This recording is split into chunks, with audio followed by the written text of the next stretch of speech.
10ാം ക്ലാസ്സിലെ എല്ലാ കുട്ടികൾക്കും ഇന്നത്തെ വീഡിയോയിലേക്ക് സ്വാഗതം. സാമൂഹ്യശാസ്ത്രത്തിലെ 9ാമത്തെ പാഠമായ ഭൂമിയെ അറിയാൻ ഭൂപടങ്ങളും ആധുനിക സങ്കേതങ്ങളും എന്ന പാഠമാണ് നമ്മളിന്ന് പഠിക്കാൻ പോകുന്നത്. ആദ്യം നമുക്ക് കാണാം, ഒരു സംഭാഷണമാണ് അച്ഛനും മകനും തമ്മിലുള്ളത്. അവിടെ കുട്ടി പറയുന്നുണ്ട്, മീശപ്പുലി മലയിലേക്കുള്ള നമ്മുടെ ഇന്നലത്തെ യാത്ര നല്ല രസമായിരുന്നു അല്ലേ അച്ഛ? അപ്പോൾ പറയുന്നു, അതെ, വളരെ നല്ലൊരു യാത്രയായിരുന്നു. മൊബൈൽ ഫോണിലെ ഡിജിറ്റൽ ഭൂപടം വേണ്ട രീതിയിൽ പ്രയോജനപ്പെടുത്താൻ കഴിഞ്ഞതുകൊണ്ടാണ് നമുക്കിവിടെ അവിടെ എളുപ്പത്തിൽ എത്താനായത്. ഭൂപടങ്ങളും ഗ്ലോബും ഒക്കെ നിരീക്ഷിച്ച് പുതിയ സ്ഥലങ്ങൾ കണ്ടെത്താനും വിവരങ്ങൾ ശേഖരിക്കാനും എന്ത് രസമാണ്. അപ്പോൾ അവിടെ പറയുന്നൊരു കാര്യം എന്താണ്? ഭൂപടങ്ങൾ, അതായത് മാപ്പ്, അതുപോലെ ഗ്ലോബ്, ഇതൊക്കെ നിരീക്ഷിച്ച് കഴിഞ്ഞാൽ നമുക്ക് പുതിയ പുതിയ സ്ഥലങ്ങൾ കണ്ടെത്താനും അതുപോലെ വിവരങ്ങൾ ശേഖരിക്കാനും പറ്റും. അപ്പോൾ അച്ഛൻ പറഞ്ഞു കൊടുക്കുകയാണ്, അതേ, ഭൂപടങ്ങൾ ഒരു മികച്ച വിവര സ്രോതസ്സാണ്. നിത്യജീവിതത്തിൽ വിവിധ ആവശ്യങ്ങൾക്കായി നാം വ്യത്യസ്ത ഭൂപടങ്ങൾ ഉപയോഗിക്കുന്നുണ്ട്. കടലാസുകളിൽ അച്ചടിച്ച ഭൂപടം മുതൽ ഡിജിറ്റൽ സാങ്കേതിക വിദ്യയിലൂടെ തയ്യാറാക്കിയ ഭൂപടങ്ങൾ വരെ നാം ഇന്ന് ഉപയോഗിക്കുന്നു. അപ്പോൾ കുട്ടി പറയുന്നത്, ഇനി അടുത്ത യാത്ര പ്ലാൻ ചെയ്യുമ്പോൾ പോകേണ്ട സ്ഥലങ്ങളും വഴികളും ഭൂപടം ഉപയോഗിച്ച് മുൻകൂട്ടി നിശ്ചയിച്ച് നമുക്ക് സമയവും ലാഭിക്കാം, യാത്ര കൂടുതൽ രസകരമാവുകയും ചെയ്യും അല്ലേ അച്ഛ എന്ന് പറഞ്ഞിട്ട് അങ്ങനെ ഒരു സംഭാഷണമാണ് നമുക്ക് കാണാൻ പറ്റുന്നത്. ഓക്കെ, അപ്പോൾ ഒരു കുട്ടി തൻ്റെ അച്ഛനോടൊപ്പം നടത്തിയ യാത്രയെക്കുറിച്ചുള്ള സംഭാഷണമാണ് നമ്മൾ വായിച്ചത്. ഭൂപടങ്ങൾ അവരുടെ യാത്രയിൽ എത്രത്തോളം സഹായകമായിരുന്നു എന്ന് കണ്ടു. വാഹനങ്ങളിലും മൊബൈൽ ഫോണിലൊക്കെ ഡിജിറ്റൽ ഭൂപടങ്ങൾ നമ്മൾ കണ്ടിട്ടുണ്ടല്ലേ. യാത്രകളിൽ ഇത്തരം ഭൂപടങ്ങൾ ഉപയോഗിക്കുന്നത് നമ്മൾ ശ്രദ്ധിക്കാറുണ്ട്. അപ്പോൾ നമ്മുടെ സാമൂഹ്യശാസ്ത്ര ലാബിലൊക്കെ പ്രദർശിപ്പിച്ചിട്ടുണ്ട് വിവിധ തരം ഭൂപടങ്ങൾ. ഏതൊക്കെ സന്ദർഭങ്ങളിലാണ് നാം ഭൂപടങ്ങൾ പ്രയോജനപ്പെടുത്തുന്നത്? നമ്മൾ എന്തിനാണ് ഭൂപടം യൂസ് ചെയ്യാറ്? ഒരു സ്ഥലത്തിൻ്റെ സ്ഥാനം മനസ്സിലാക്കുന്നതിന് അല്ലേ, ഒരു സ്ഥലത്തിൻ്റെ സ്ഥാനം മനസ്സിലാക്കുന്നതിന്, അതുപോലെ ലക്ഷ്യസ്ഥാനത്തേക്കുള്ള വഴികൾ ശാസ്ത്രീയമായി കണ്ടെത്തുന്നതിന്, അതുപോലെ ഭൂപ്രകൃതി മനസ്സിലാക്കുന്നതിന്, ഇതിനൊക്കെയാണ് നമ്മൾ ഭൂപടങ്ങൾ ഉപയോഗിക്കുന്നത്. ഇതിനൊക്കെയാണ് ഒരു സ്ഥലത്തിൻ്റെ സ്ഥാനം മനസ്സിലാക്കുന്നതിന്, പിന്നെ ലക്ഷ്യസ്ഥാനത്തേക്കുള്ള വഴികൾ ശാസ്ത്രീയമായി കണ്ടെത്തുന്നതിന്, അതുപോലെ ആ ഒരു സ്ഥലത്തെ ഭൂപ്രകൃതി മനസ്സിലാക്കുന്നതിന്. അപ്പോൾ ഇവിടെ ഭൂപടത്തിൻ്റെയും ഗ്ലോബിൻ്റെയും ഒക്കെ ചിത്രങ്ങൾ നൽകിയിട്ടുണ്ട്. അപ്പോൾ സൂചനകളുടെ അടിസ്ഥാനത്തിൽ വ്യത്യാസങ്ങൾ കണ്ടെത്തുന്നു ഇവിടെ പറഞ്ഞിരിക്കുന്നത്. അപ്പോൾ ഇതെന്താണ്? എന്തൊരു ഗ്ലോബ്, ഇതെന്താണ്? ലോകത്തിൻ്റെ രാഷ്ട്രീയ ഭൂപടമാണ്. അപ്പോൾ ഇവിടെ തന്നിരിക്കുന്ന സൂചനകൾ ഏതൊക്കെയാണ്? ആകൃതി, അക്ഷാംശ രേഖാംശ രേഖകൾ, അതുപോലെ ഉപയോഗം അല്ലേ.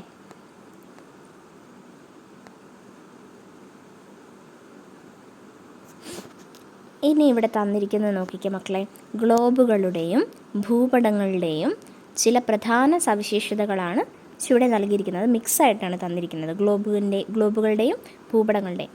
അപ്പോൾ ഗ്ലോബുകളുടെ സവിശേഷതകളും ഭൂപടങ്ങളുടെ സവിശേഷതകളും തരം തിരിച്ച് പട്ടികപ്പെടുത്താനാണ് നമ്മളോട് പറഞ്ഞിരിക്കുന്നത്. ഭൂമിയുടെ യഥാർത്ഥ മാതൃക അതേതാണ്? ഗ്ലോബ് അല്ലേ.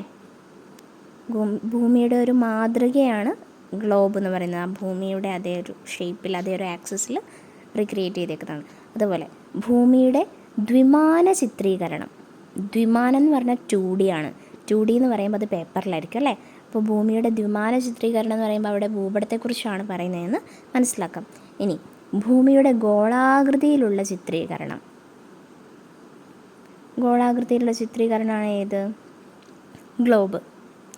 ഭൂമിയെ ഭാഗികമായോ പൂർണ്ണമായോ ഒരു പരന്ന പ്രതലത്തിൽ ചിത്രീകരിക്കുന്നതാണ് ഭൂപടം. ഭൂമിയെ പൂർണ്ണമായും ചിത്രീകരിക്കുന്നതിനാൽ ഭൂമിയെ പറ്റിയുള്ള ഒരു സമഗ്രമായ ദൃശ്യബോധം പ്രദാനം ചെയ്യുന്നു.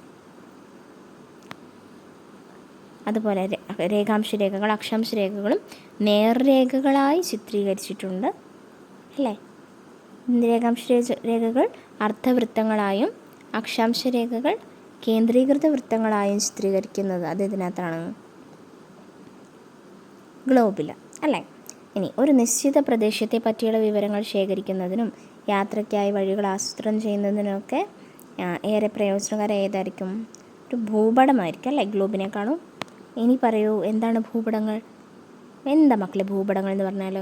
ഭൂമിയെ പൂർണ്ണമായോ ഭാഗികമായോ ഒരു പരന്ന പ്രതലത്തിൽ ചിത്രീകരിച്ചതിനെയാണ് നമ്മൾ ഭൂപടങ്ങൾ എന്ന് പറയുന്നത്. എന്താണ്? ഭൂമിയെ പൂർണ്ണമായോ ഭാഗികമായോ ഒരു പരന്ന പ്രതലത്തിൽ, ഒരു കടലാസിലല്ലേ, അതിനെ അങ്ങനെ ചിത്രീകരിക്കുന്നതിനാണ് നമ്മൾ ഭൂപടം എന്ന് പറയുന്നത്. ഇനി എന്തെല്ലാം ആവശ്യങ്ങൾക്കാണ് നാം ഭൂപടങ്ങൾ ഉപയോഗിക്കുന്നതെന്ന് നമ്മൾ മനസ്സിലാക്കി. ഇനി ഒരേ ഭൂപടം തന്നെ നമുക്ക് എല്ലാ ആവശ്യങ്ങൾക്കും വേണ്ടി ഉപയോഗിക്കാൻ പറ്റുമോ? ഇല്ല. നമ്മുടെ ആവശ്യങ്ങൾ വ്യത്യസ്തമാണ്, അതിനനുസരിച്ച് ഭൂപടവും വ്യത്യസ്തമായിരിക്കും. ഭൂപടങ്ങളെ പ്രധാനമായിട്ടും ചുവടെ നൽകിയിട്ടുള്ള 2 ഘടകങ്ങളുടെ അടിസ്ഥാനത്തിൽ നമുക്ക് തരംതിരിക്കാം. ഒന്നാമത്തെ പറയുന്നത് എന്താണ്?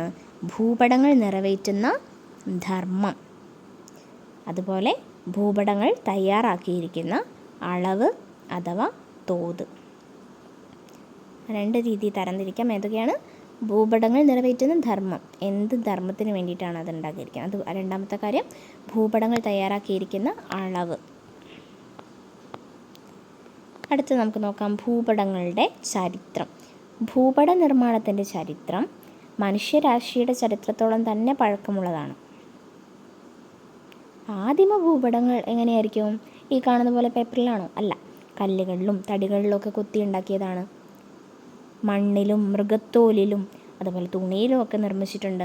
അറിയപ്പെടുന്ന വെച്ചാൽ ഏറ്റവും പഴക്കമുള്ള ഭൂപടം ഏതാണ്ട് BCE 2500 കാലഘട്ടത്തിൽ നിർമ്മിക്കപ്പെട്ടതാണ് കരുതപ്പെടുന്നത്.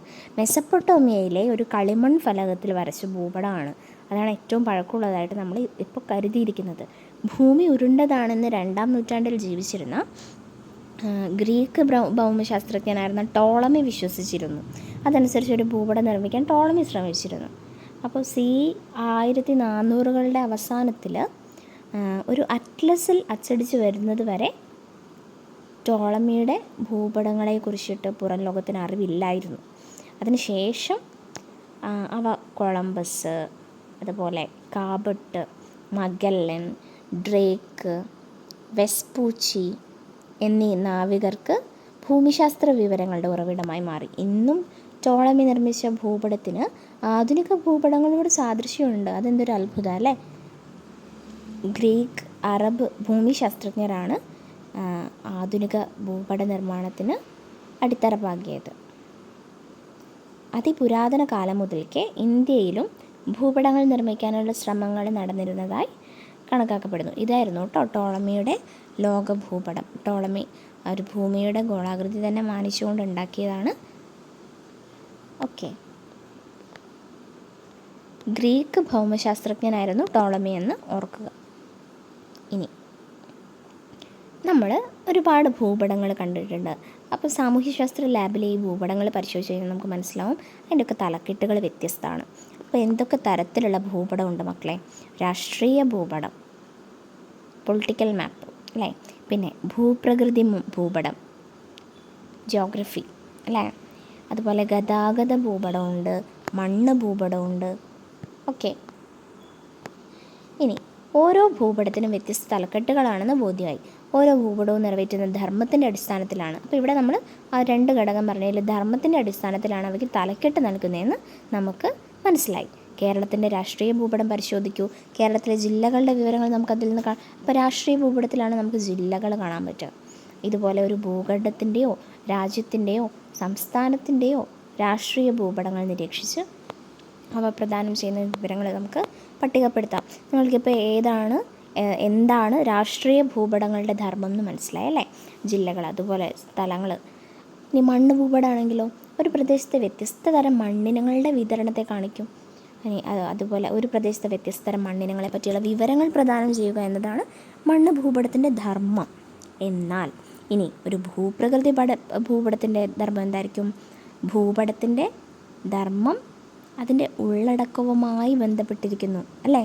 ഭൂപടത്തിൻ്റെ ധർമ്മം അതിൻ്റെ ഉള്ളടക്കവുമായി ബന്ധപ്പെട്ടിരിക്കുന്നു. ഇനി ഭൂപടങ്ങളെ അവ നിർവഹിക്കുന്ന ധർമ്മത്തിൻ്റെ അടിസ്ഥാനത്തിൽ പൊതുവെ 2ആയിട്ടാണ് നമ്മൾ തിരിക്കാറുള്ളത് കേട്ടോ. 1 ഭൗതിക ഭൂപടങ്ങൾ, 2 സാംസ്കാരിക ഭൂപടങ്ങൾ. ആദ്യമായിട്ട് പ്രധാനപ്പെട്ട ഒരു പോയിൻ്റാണ് നമ്മൾ പറഞ്ഞു, ഭൂപടങ്ങളെ നമ്മൾ 2ആയിട്ട് തരംതിരിച്ചു. അത് ഒന്ന് ആ ഭൂപടത്തിൻ്റെ ധർമ്മം അനുസരിച്ചിട്ടാണ്. രണ്ടാമത്തത് എന്താണ്? ആ ഭൂപടത്തിൻ്റെ തോത്, അളവ് അത് നിശ്ചയിച്ചുകൊണ്ടാണ് നമ്മൾ രണ്ടാമതായിട്ട്. ഓർക്കുന്നുണ്ടോ? ഭൂപടങ്ങൾ നിർവഹിക്കുന്ന ധർമ്മം, അതുപോലെ ഭൂപടങ്ങൾ തയ്യാറാക്കിയിരിക്കുന്ന അളവ് അഥവാ തോത്. ഈ രീതിയിലാണ് നമ്മൾ ക്ലാസിഫൈ ചെയ്തത്. അതിൽ തന്നെ ഒന്നാമത്തെ ഭൂപടങ്ങൾ നിറവേറ്റുന്ന ധർമ്മത്തിനനുസരിച്ചിട്ട് അതിനെ നമ്മൾ രണ്ടായിട്ട് തരംതിരിച്ചു. അതാണ് നമ്മൾ പറയാൻ പോകുന്നത് ഭൗതിക ഭൂപടങ്ങളും സാംസ്കാരിക ഭൂപടങ്ങളും. ഭൗതിക ഭൂപടം എന്ന് പറഞ്ഞാൽ എന്താ? ആ പേരിൽ തന്നെ ഉണ്ട്. ഭൗതികം എന്ന് പറഞ്ഞാൽ ഫിസിക്കലായിട്ടുള്ള കാര്യങ്ങൾ, അതായത് ഭൂപ്രകൃതി, മണ്ണ്, നദികൾ, കാലാവസ്ഥ, നൈസർഗിക സസ്യജാലങ്ങൾ തുടങ്ങി പ്രകൃതിദത്തമായിട്ടുള്ള സവിശേഷതകൾ ചിത്രീകരിക്കുന്ന ഭൂപടങ്ങളെയാണ് നമ്മൾ എന്തെന്ന് പറയുക? ഭൗതിക ഭൂപടങ്ങളെന്ന് പറയുക. ഇനി സാംസ്കാരിക ഭൂപടങ്ങൾ എന്ന് പറഞ്ഞാൽ എന്താണ്? സാംസ്കാരികം, മനുഷ്യനിർമ്മിതമായിട്ടുള്ള സവിശേഷതകൾ ചിത്രീകരിക്കുന്ന ഭൂപടങ്ങൾ. ഉദാഹരണം രാജ്യങ്ങൾ, സംസ്ഥാനങ്ങൾ, ജില്ലകൾ, അതൊക്കെ മനുഷ്യർ നിർമ്മിച്ചതാണ്. അങ്ങനെ ഉള്ള രാഷ്ട്രീയ വിഭാഗങ്ങൾ, അതുപോലെ റോഡുകൾ, റെയിൽപാതകൾ, തുറമുഖങ്ങൾ, ജനസംഖ്യാ വിതരണം, ഇതൊക്കെ മനുഷ്യൻ്റെ നിർമ്മിതിയാണ്, അല്ലെ മനുഷ്യൻ ഉണ്ടാക്കിയതാണ്, അല്ലേ? അപ്പോൾ അങ്ങനെയുള്ളതൊക്കെ എന്തിൽ വരും മക്കളെ? സാംസ്കാരിക ഭൂപടം എന്നുള്ള രീതിയിൽ വരും. ഓക്കെ അല്ലേ? അപ്പോൾ നിങ്ങൾക്കൊരു ഉള്ളടക്കം കിട്ടിക്കഴിഞ്ഞു കഴിഞ്ഞാൽ അത് ഏത് ഭൂപടമായിരിക്കും, ഭൗതിക ഭൂപടമാണോ സാംസ്കാരിക ഭൂപടമാണോ എന്ന് ചെക്ക് ചെയ്യാൻ എന്താണ് വഴി? ആ ഉള്ളടക്കം പ്രകൃതിദത്തമായിട്ടുള്ളതാണെങ്കിൽ മണ്ണ്, നദി, കാലാവസ്ഥ, സസ്യങ്ങൾ, ഭൂപ്രകൃതി, അങ്ങനെ എന്താണ് പ്രകൃതിദത്തമായിട്ടുള്ള കാര്യമാണെങ്കിൽ അതൊരു ഭൗതിക ഭൂപടമായിരിക്കും. അതുപോലെ മനുഷ്യനിർമ്മിതമാണ്, റോഡ്, റെയിൽപാത, തുറമുഖങ്ങൾ, ജനസംഖ്യാ വിതരണം, സംസ്ഥാനം, ജില്ല, രാജ്യം, ഇതുപോലുള്ള കാര്യങ്ങളൊക്കെയാണ് ഉള്ളടക്കമെങ്കിൽ അതൊരു മനുഷ്യനിർമ്മിതമായിട്ടുള്ള സവിശേഷതകൾ ചിത്രീകരിക്കുന്ന ഭൂപടമായിരിക്കും, അതായത് സാംസ്കാരിക ഭൂപടം ആയിരിക്കും.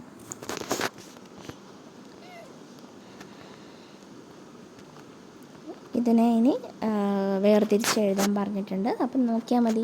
പ്രകൃതിദത്തമാണെങ്കിൽ ഭൗതിക ഭൂപടം, അതുപോലെ മനുഷ്യനിർമ്മിതമാണെങ്കിൽ ഏത് ഭൂപടമായിരിക്കും? യെസ്, സാംസ്കാരിക ഭൂപടം. വിവിധ ഭൗമോപരിതല സവിശേഷതകളും അവ ചിത്രീകരിച്ചിട്ടുള്ള ഭൂപടങ്ങളുടെ പേരുകളാണ് എ, ബി എന്നീ കോളങ്ങളിൽ നൽകിയിട്ടുള്ള വരകൾ ഉപയോഗിച്ച് അവയെ ചേരുംപടി ചേർക്കൂ. നോക്കുക കേട്ടോ. മഴയുടെ വിതരണം, വനവിസ്തൃതി, നെൽപ്പാടങ്ങളുടെ വിതരണം, റോഡ് ശൃംഖല എന്നിവ എയിൽ തന്നിട്ടുണ്ട്. ബിയിൽ നോക്കിയാൽ കാർഷിക ഭൂപടം, ഗതാഗത ഭൂപടം, കാലാവസ്ഥാ ഭൂപടം, നൈസർഗിക സസ്യജാല ഭൂപടം. ഇതിനെ ചേരുംപടി ചേർക്കുകയാണെങ്കിൽ നമുക്ക് അറിയാം മഴയുടെ വിതരണം എന്ന് പറയുന്നത് എന്തുമായി ബന്ധപ്പെട്ടതാണ്? കാലാവസ്ഥ, അല്ലേ? അപ്പോൾ മഴയുടെ വിതരണം ചിത്രീകരിക്കുന്നത് ഏത് ഭൂപടമായിരിക്കും? കാലാവസ്ഥാ ഭൂപടം. അത് ഏതിൽ വരും? ഭൗതിക ഭൂപടത്തിൽ. മനസ്സിലായോ? ഇനി വനവിസ്തൃതിയാണെങ്കിലോ? വനം എന്ന് പറയുന്നത് നൈസർഗികമായിട്ടുള്ള സസ്യജാല ഭൂപടമാണ്, അല്ലേ? വനം ഓൾറെഡി ഉള്ള ഒരു കാര്യമാണ്. അപ്പോൾ വനവിസ്തൃതി എന്ന് പറയുന്ന അത് രേഖപ്പെടുത്തിയിരിക്കുന്ന ഭൂപടത്തിനെ നമ്മൾ എന്ത് വിളിക്കും? നൈസർഗിക സസ്യജാല ഭൂപടം. അതും എന്താണ് മക്കളെ?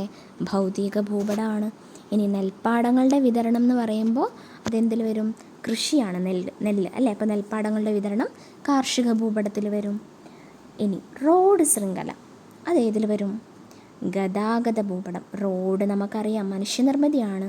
അപ്പം ഗതാഗത ഭൂപടം എന്ന് പറയുമ്പോൾ അതെന്ത് ഭൂപടമാണ്? സാംസ്കാരിക ഭൂപടമാണ് എന്നുള്ള കാര്യം കൂടി ഓർക്കണം. ഓക്കെ. അപ്പോൾ ഇങ്ങനെ വ്യത്യസ്ത ഭൗമോപരിതല സവിശേഷതകൾ ചിത്രീകരിക്കുന്നതിനായി പ്രത്യേകം ഭൂപടങ്ങളുണ്ടെന്ന് നമുക്ക് മനസ്സിലായി. നോക്കിക്കേ, ചുവടെ ചേർത്തിട്ടുള്ള ഭൂപടങ്ങൾ നിരീക്ഷിക്കൂ. നമുക്ക് കണ്ട മനസ്സിലാവും മണ്ണിനെ കുറിച്ചുള്ള ഒരു ഭൂപടമാണ്. ഇതെന്താണ്? വനം, അല്ലേ? ഇവിടെ നോക്കാം. ഒന്നാമത്തെ ഭൂപടത്തിൽ ഇന്ത്യയിലെ മണ്ണിനങ്ങളുടെ വിതരണവും രണ്ടാമത്തേതിൽ ഇന്ത്യയിലെ നൈസർഗിക സസ്യജാലങ്ങളുടെ വിതരണവുമാണ് ചിത്രീകരിച്ചിരിക്കുന്നത്. ഈ രണ്ട് ഭൂപടങ്ങളിലുള്ള വിവരങ്ങളും ഒരേ ഭൂപടത്തിൽ ചിത്രീകരിക്കുകയാണെങ്കിൽ എന്ത് സംഭവിക്കും? രണ്ട് ഭൂപടങ്ങളിലെയും വിവരങ്ങൾ കൂടിക്കലർന്ന് നമുക്ക് ഭയങ്കരമായിട്ട് ആശയക്കുഴപ്പമുണ്ടാവും, അല്ലേ? അപ്പോൾ പ്രശ്നം എന്താ? ആശയക്കുഴപ്പം സൃഷ്ടിക്കും, വിവരശേഖരണം കൂടുതൽ സങ്കീർണമാവും, അതുകൊണ്ടാണ് പ്രധാന ഭൗമോപരിതല സവിശേഷതകൾ ഓരോന്നും പ്രത്യേക ഭൂപടങ്ങളിലായിട്ട് ചിത്രീകരിക്കുന്നത്. ഇത്തരത്തിലൊരു പ്രത്യേക വിഷയം മാത്രം പ്രതിപാദിപ്പിക്കുന്ന ഭൂപടങ്ങളെ നാം വിഷയാധിഷ്ഠിത ഭൂപടങ്ങൾ. അപ്പം മണ്ണെന്ന് പറയുന്ന ഒരു പ്രത്യേക വിഷയം, അല്ലെങ്കിൽ നൈസർഗിക സസ്യജാലങ്ങൾ എന്ന് പറയുന്ന ഒരു പ്രത്യേക വിഷയം, അത് പ്രത്യേകം ഭൂപടമായിട്ട് നമ്മൾ ചിത്രീകരിക്കും. കാരണം ഒരു ആശയക്കുഴപ്പം വേണ്ടല്ലോ. അപ്പോൾ വിവരശേഖരണം കൂടുതൽ സങ്കീർണ്ണമാവില്ല. അങ്ങനെ അപ്പോൾ സ്പെഷ്യലായിട്ട് ഒരു പ്രത്യേക ഭൂപടം ആക്കുകയാണെങ്കിൽ അങ്ങനെയുള്ള ഒരു പ്രത്യേക വിഷയം മാത്രം പ്രതിപാദിക്കുന്ന ഭൂപടങ്ങളെ ആണ് നമ്മൾ എന്തെന്ന് പറയുക? വിഷയാധിഷ്ഠിത ഭൂപടങ്ങൾ. ഇനി ഭൂപടങ്ങൾ തയ്യാറാക്കിയിരിക്കുന്ന അളവിൻ്റെ അടിസ്ഥാനത്തിൽ ഭൂപടങ്ങളെ നമുക്ക് എങ്ങനെ വർഗീകരിക്കാം നോക്കാം. എല്ലാ ഭൂപടങ്ങളും ഒരു നിശ്ചിത അളവ് അഥവാ തോത് അടിസ്ഥാനമാക്കി ആണ് നിർമ്മിച്ചിരിക്കുന്നത്. ഇപ്പോൾ നമ്മൾ രണ്ടാമത്തെ കാര്യത്തിലേക്ക് വരിക കേട്ടോ. അപ്പോൾ എല്ലാ ഭൂപടത്തിനും എന്തുണ്ട് മക്കളെ? ഒരു നിശ്ചിത അളവുണ്ട്, അല്ലെങ്കിൽ തോതുണ്ട്. അതിന് നമ്മൾ സ്കെയിൽ എന്ന് പറയും.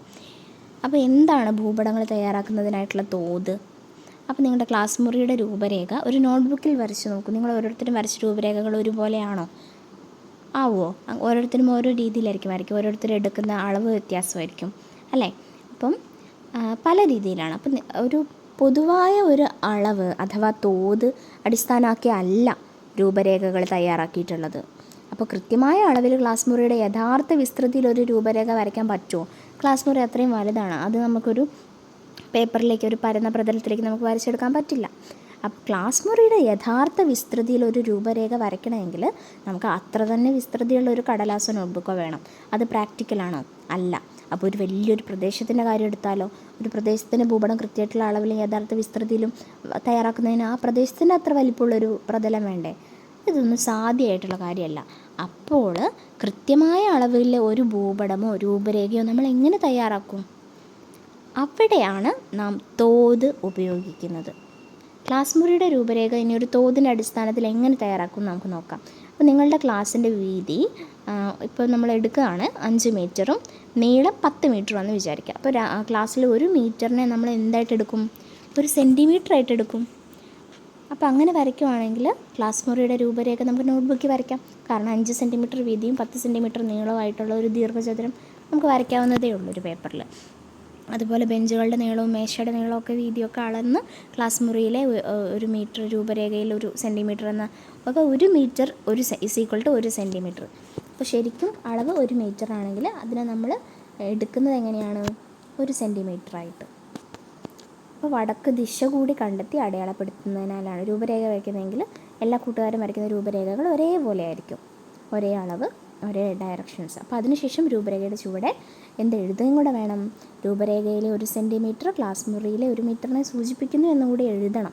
അല്ലെങ്കിൽ അത് നോക്കുന്ന ആൾക്ക് മനസ്സിലാവില്ല, ശരിക്കും അളവ് എത്രയാണ് എന്ന് കാണില്ല. അപ്പോൾ നമ്മൾ ഈ ഭൂപടം വരച്ചതിന് ശേഷം എന്തും കൂടെ ചെയ്യണം? 1 സെൻറ്റിമീറ്റർ = 1 മീറ്റർ എന്നുള്ള ആ രൂപരേഖയുടെ തോത് എഴുതണം. ക്ലാസ് മുറിയിലെ അകലവും രൂപരേഖയിലെ അകലവും തമ്മിലുള്ള ഈ അനുപാതമാണ് നമ്മൾ വരച്ച രൂപരേഖയുടെ തോത്. അപ്പോൾ 1 സെൻറ്റിമീറ്റർ = 1 മീറ്റർ. ഇതുപോലെയാണ് തോത് അടിസ്ഥാനമാക്കി ഭൂപടങ്ങൾ തയ്യാറാക്കുന്നത്. അപ്പോൾ ഭൂമിയിലെ യഥാർത്ഥ അകലവും ഭൂപടത്തിലെ അകലവും തമ്മിലുള്ള അനുപാതമാണ്. ഭൂമിയിലെ യഥാർത്ഥ അകലം എന്ന് പറഞ്ഞാൽ ശരിക്കുള്ള ആ ഒരു അളവ്. ഇനി ഭൂപടത്തിൽ നമ്മൾ അതിനെ എടുക്കുക, അത് തമ്മിലുള്ളൊരു അനുപാതമാണ് ആ ഒരു ഭൂപടത്തിൻ്റെ തോത് എന്ന് പറയുന്നത്. അപ്പോൾ നമുക്ക് ഒന്നും കൂടെ ഒന്ന് ക്ലിയർ ആയിട്ട് നോക്കാം. ഉദാഹരണമായിട്ട് ഒരു ഭൂപടത്തിൻ്റെ തോത് ഇങ്ങനെ കൊടുത്തിരിക്കുകയാണ്. 1 സെൻറ്റിമീറ്റർ = 1 കിലോമീറ്റർ എന്ന് കൊടുത്തിട്ടുണ്ട്. അപ്പോൾ ഇതുകൊണ്ട് എന്താ അടിസ്ഥാനമാക്കുന്നത്? ഇതുകൊണ്ട് എന്താ അർത്ഥമാക്കുന്നത്? ഭൂപടത്തിലെ 1 സെൻറ്റിമീറ്റർ അകലം ഭൂമിയിലെ 1 കിലോമീറ്റർ അകലത്തെ സൂചിപ്പിക്കുന്നു. ഈ തോത് അടിസ്ഥാനമാക്കിയുള്ള ഒരു ഭൂപടത്തിൽ അങ്ങനെയാണെങ്കിൽ റോഡിൻ്റെ നീളം 10 സെൻറ്റിമീറ്റർ തന്നിട്ടുണ്ട്. ശരിക്കും അത് എത്രയാണ് യഥാർത്ഥ നീളം? 10 കിലോമീറ്റർ ആയിരിക്കും. അപ്പോൾ എങ്കിൽ പറയൂ, എ എന്ന സ്ഥലത്ത് നിന്ന് ബി എന്ന സ്ഥലത്തിലേക്കുള്ള ഭൂപടത്തിൻ്റെ റോഡ് ദൂരം 23 സെൻറ്റിമീറ്റർ എന്ന് തന്നിട്ടുണ്ട്. അങ്ങനെയാണെങ്കിൽ യഥാർത്ഥ ദൂരം എത്രയായിരിക്കും? 23 കിലോമീറ്റർ. മനസ്സിലായില്ലേ?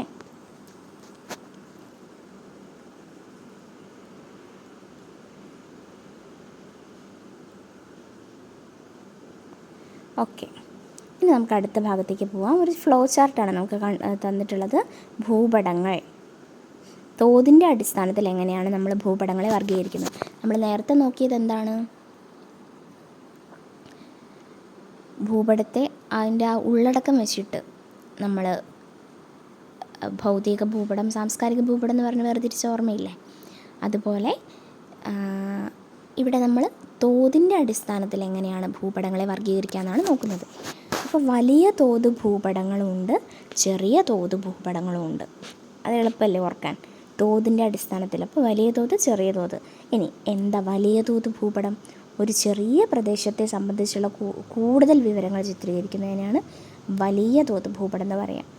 ധരാതലീയ ഭൂപടം, വില്ലേജ് ഭൂപടം, അവിടെയൊക്കെ എങ്ങനെയാണ്? 1 സെൻറ്റിമീറ്റർ = 1/2 കിലോമീറ്റർ, അല്ലെ 1 സെൻറ്റിമീറ്റർ = 1/4 കിലോമീറ്റർ, അത്രയേ ഉള്ളൂ. ഇനി ചെറിയ തോത് ഭൂപടം എന്ന് പറഞ്ഞാൽ എന്താ മക്കളെ? ഒരു പ്രദേശത്തെ സംബന്ധിച്ച കേവലമായ വിവരങ്ങൾ മാത്രം ചിത്രീകരിക്കുന്നു. അതായത് ലോക ഭൂപടം, ഇന്ത്യ ഭൂപടം, കേരളത്തിൻ്റെ ഭൂപടം, ഇതൊക്കെ വലിയ പ്രദേശങ്ങളാണ് അല്ലേ? അതിനെക്കുറിച്ചുള്ള ജസ്റ്റ് ഒരു ചെറിയൊരു സർഫസിലുള്ള വിവരങ്ങൾ മാത്രമാണ് നമ്മൾ ഇതിനകത്ത് കാണിക്കുന്നതെങ്കിൽ അതെന്ത് ഭൂപടമാണ്? ചെറിയ തോത് ഭൂപടമായിരിക്കും. ഓക്കെ. അപ്പോൾ 1 സെൻറ്റിമീറ്റർ = 25 കിലോമീറ്റർ, 1 സെൻറ്റിമീറ്റർ = 10 കിലോമീറ്റർ. ഇത് കൺഫ്യൂഷനായി പോവരുത്. കാരണം പേര് വലിയ തോത് ഭൂപടങ്ങൾ എന്നാണ്. പക്ഷെ വലിയ തോത് ഭൂപടത്തിൽ എടുക്കുന്ന തോത് കുറവാണെന്ന് തോന്നും അല്ലേ? ഇവിടെ നോക്കിക്കേ, വലിയ തോത് ഭൂപടങ്ങളിൽ കൊടുത്തിരിക്കുന്ന 1 സെൻറ്റിമീറ്റർ = 1/2 കിലോമീറ്റർ.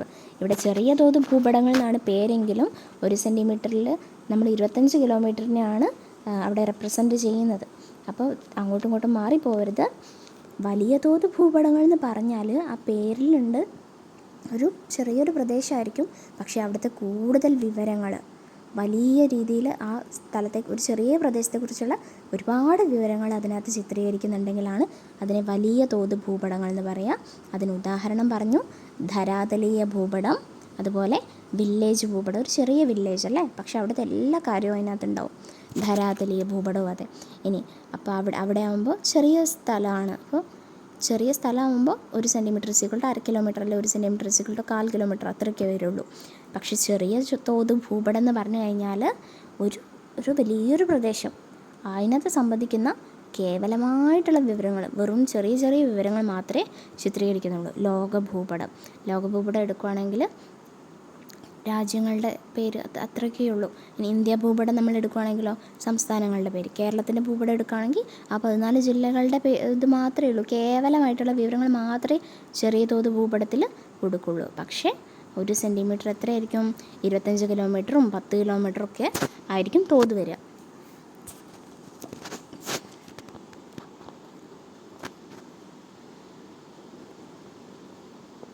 ഇനി നോക്കാം വിവിധ തരം ഭൂപടങ്ങൾ, അവയുടെ വർഗീകരണം എന്നിവയെ പറ്റിയൊക്കെയാണ് നമ്മൾ ചർച്ച ചെയ്തത്. ഇനി ഭൂപടങ്ങളിൽ നിന്ന് നമുക്ക് എങ്ങനെ വിവരശേഖരണം നടത്താമെന്ന് നോക്കാം. അതായത് ഒരു ഭൂപടം കിട്ടിക്കഴിഞ്ഞാൽ അതിനകത്തുനിന്ന് വിവരങ്ങൾ ശേഖരിക്കാൻ നമുക്കറിയണ്ടേ? അതിനെയാണ് നമ്മൾ എന്ത് പറയാം? ഇങ്ങനെ വിവരങ്ങൾ കണ്ടെത്തുന്നതിനെ അഥവാ ശേഖരിക്കുന്നതിനെയാണ് ഭൂപട വായന എന്ന് വിളിക്കുന്നത്. ഭൂപട വായനയ്ക്ക് സഹായകമായിട്ടുള്ള ഘടകങ്ങൾ ഏതൊക്കെയാണെന്ന് നമുക്ക് പരിശോധിക്കാം. ഭൂപട വായനയ്ക്ക് ആവശ്യമായിട്ടുള്ള ഘടകങ്ങൾ ഒരു 7 എണ്ണം ഉണ്ട് പ്രധാനപ്പെട്ടതായിട്ട്. ഏതൊക്കെയാണ്? ഒന്നാമത്തെ കാര്യം, ഒരു ഭൂപടം കിട്ടിയാൽ ആദ്യം നോക്കേണ്ടത് എന്താണ്? അതിൻ്റെ തലക്കെട്ട് നോക്കിയാൽ മനസ്സിലാവും അത് ഏത് ഭൂപടമാണ്, എന്താണ് അതിൻ്റെ ഉള്ളടക്കം. രണ്ടാമത്തെ കാര്യം തോത്. നമ്മൾ പറഞ്ഞു ഓൾറെഡി. തോത് എന്ന് പറഞ്ഞാൽ യഥാർത്ഥ അകലത്തെ നമ്മൾ എന്താണ് ഭൂപടത്തിലുള്ള അകലവും തമ്മിലുള്ള ഒരു അനുപാതമാക്കി കൊടുക്കും. ഇപ്പോൾ 1 സെൻറ്റിമീറ്റർ = 10 കിലോമീറ്റർ എന്ന് പറയുന്നത് അത് ആ ഒരു തോത് സ്കെയിൽ, അതാണ് രണ്ടാമത് നോക്കേണ്ടത്. പിന്നെ ദിക്ക് നോക്കണം അല്ലേ? ഡയറക്ഷൻസ്, വടക്ക്, തെക്ക്, കിഴക്ക്, പടിഞ്ഞാറ്, എങ്ങോട്ടാണ്, എവിടേക്കാണ് ഫേസ് ചെയ്യുന്നത്, നോർത്ത് എന്നുള്ളത് നമ്മൾ നോക്കണം. പിന്നെ അക്ഷാംശ രേഖ നോക്കണം, രേഖാംശ രേഖ നോക്കണം. അതുപോലെ അംഗീകൃത നിറങ്ങൾ, ചിഹ്നങ്ങൾ. ഭൂപടത്തിൽ നമ്മൾ ഉപയോഗിക്കുന്ന ചില അംഗീകൃത നിറങ്ങളുണ്ട്, അംഗീകൃത ചിഹ്നങ്ങളുണ്ട്. അത് നമ്മൾ പഠിച്ചിരിക്കണം. അതുപോലെ സൂചിക എന്ന് പറയുമ്പോൾ അതിൻ്റെ താഴെ ഒരു ബോക്സ് കൊടുത്തിട്ടുണ്ടാവും അതുമായി ബന്ധപ്പെട്ടിട്ട്. അപ്പോൾ ഇവിടെ നമ്മൾ എടുക്കുന്ന ഈ ഒരു ഇത് നോക്കിക്കേ. അപ്പോൾ ഈ ഒരു ഭൂപടം കണ്ടു കഴിഞ്ഞാൽ നിങ്ങൾ ആദ്യം എന്ത് നോക്കണം? തലക്കെട്ട് നോക്കണം. തലക്കെട്ട് എന്താ? കേരളം ഭൂപ്രകൃതി. അപ്പോൾ നിങ്ങൾക്ക് മനസ്സിലായി എന്ത് ഭൂപ്രകൃതിയെക്കുറിച്ചുള്ള ഭൂപടമാണെന്ന് മനസ്സിലായി. അടുത്ത എന്ത് നോക്കണം? തോത് നോക്കണം അല്ലേ? തോത് എവിടെ? ആ കണ്ടോ? ഇനി നോക്കിക്കേ, ഡയറക്ഷൻസ് കണ്ടോ? ദിശ കണ്ടോ? ദിക്ക് കണ്ടോ? ദിക്ക് തന്നിട്ടുണ്ട്. പിന്നെ നോക്ക്, അക്ഷാംശരേഖ തന്നിട്ടുണ്ട്, രേഖാംശരേഖയും തന്നിട്ടുണ്ട്, അതുപോലെ സൂചിക തന്നിട്ടുണ്ട്,